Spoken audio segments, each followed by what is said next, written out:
بسم اللہ الرحمن الرحیم۔ السلام علیکم، میں ہوں خالد کھوکر، آپ دیکھ رہے ہیں چاؤ پاکستان۔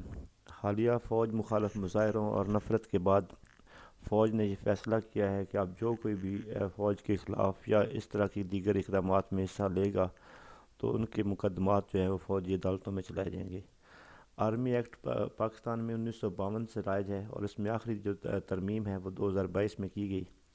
اس سے پہلے بھی کئی سویلین لوگوں کے اوپر آرمی ایکٹ اور آرمی عدالتوں میں جو ہے مقدمات چل چکے ہیں۔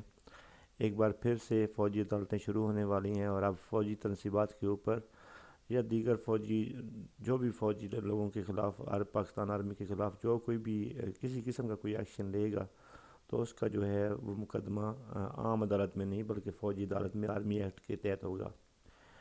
آرمی ایکٹ کے میں 11 ایسی شقیں ہیں جو سویلین کے اوپر لاگو ہوتی ہیں۔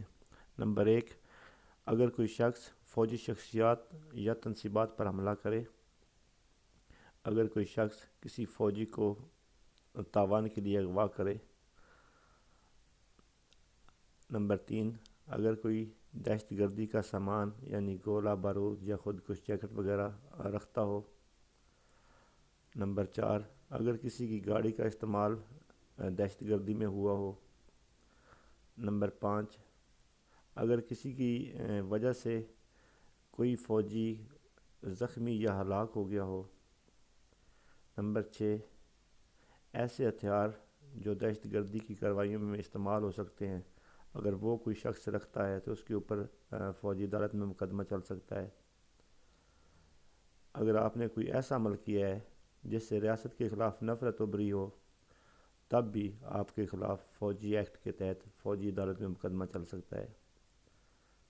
نمبر 8، ایسا عمل جس سے دہشت پھیلے اور لوگ عام عوام غیر محفوظ ہوں، ایسی صورت میں بھی آپ کے اوپر آرمی ایکٹ کے تحت مقدمہ چل سکتا ہے۔ نمبر 9، پاکستان کے اندر یا باہر پاکستان مخالف سرگرمیوں میں کوئی ملوث ہو تو اس کے خلاف فوجی عدالت میں مقدمہ چل سکتا ہے۔ نمبر 10، پاکستان مخالف تحریک شروع کی ہو جس کا مقصد کسی سے پیسے لینا یا کسی کو خوش کرنا یا پیسے دینا ہو، اس صورت میں بھی فوجی ایکٹ کے تحت فوجی عدالتوں میں مقدمہ چل سکتا ہے۔